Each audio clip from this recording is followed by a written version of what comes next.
ہمارے ساتھ بگرام جیل میں قید تھی۔ یہ انکشاف تھا بگرام جیل کے 4 ارب قیدیوں کا جو وہاں سے بھاگ نکلے تھے، اور وہ چیخیں کسی اور کی نہیں بلکہ 5 سال سے غائب ڈاکٹر عافیہ صدیقی کی تھی۔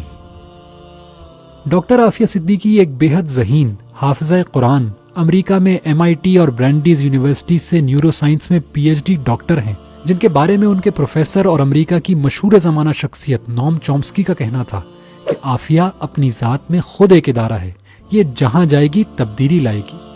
عافیہ اپنی پڑھائی کے دوران اسلام کی دعوت کا کام اور سوشل ورک بھی کرتی رہیں۔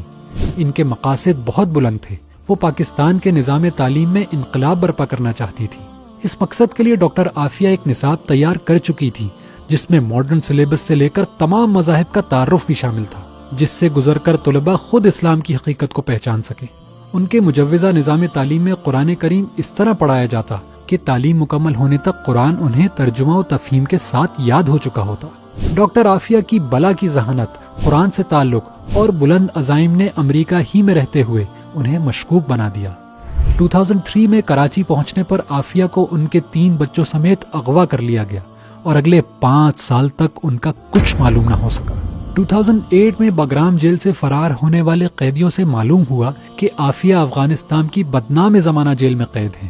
امریکی حکام نے اپنی گھٹیا حرکتوں پر پردہ ڈالنے کے لیے عافیہ کو جیل سے نکال کر قتل کرنے کا منصوبہ بنایا۔ نہتی عافیہ پر امریکی فوجی نے گولی چلائی جس سے وہ زخمی ہو گئیں۔ علاج کا کہہ کر عافیہ کو امریکہ روانہ کر دیا گیا، جہاں ان پر بے سروپا الزامات لگا کر جج نے فوری گلٹی آف آل چارجز کا فیصلہ صادر کر دیا اور انہیں 86 سال قید کی سزا سنا دی گئی۔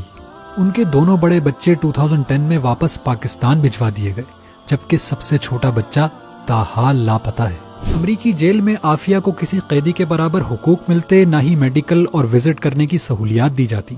یہ ہے انسانی حقوق کا پرچار کرنے والے امریکہ کا بھیانک چہرہ، جو اس قدر خوفناک ہے کہ لوگ پیس اینڈ فریڈم کے چمکتے سلوگنز کے پیچھے اگر اس کی حقیقت دیکھ لیں تو انہیں دنیا میں پھیلی دہشت گردی اور بدامنی کی اصل وجہ سمجھ آ جائے۔ ڈاکٹر عافیہ کی قید کے 20 سال بعد پہلی مرتبہ ان کی اپنی بہن ڈاکٹر فوزیہ سے ملاقات ممکن ہو پائی۔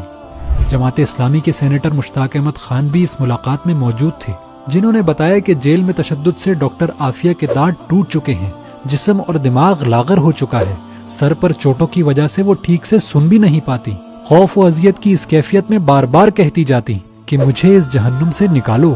لیکن ڈاکٹر عافیہ صدیقی آج بھی ہمت و حوصلے کا پیکر ہے، اور سینیٹر مشتاق کے مطابق زبان پر امت کے بچوں کے لیے دعائیں ہیں، قرآن سے تعلق مضبوط کرنے، غریبوں اور کمزوروں کا ساتھ دینے اور اللہ سے تعلق مضبوط بنانے کی تلقین ہے۔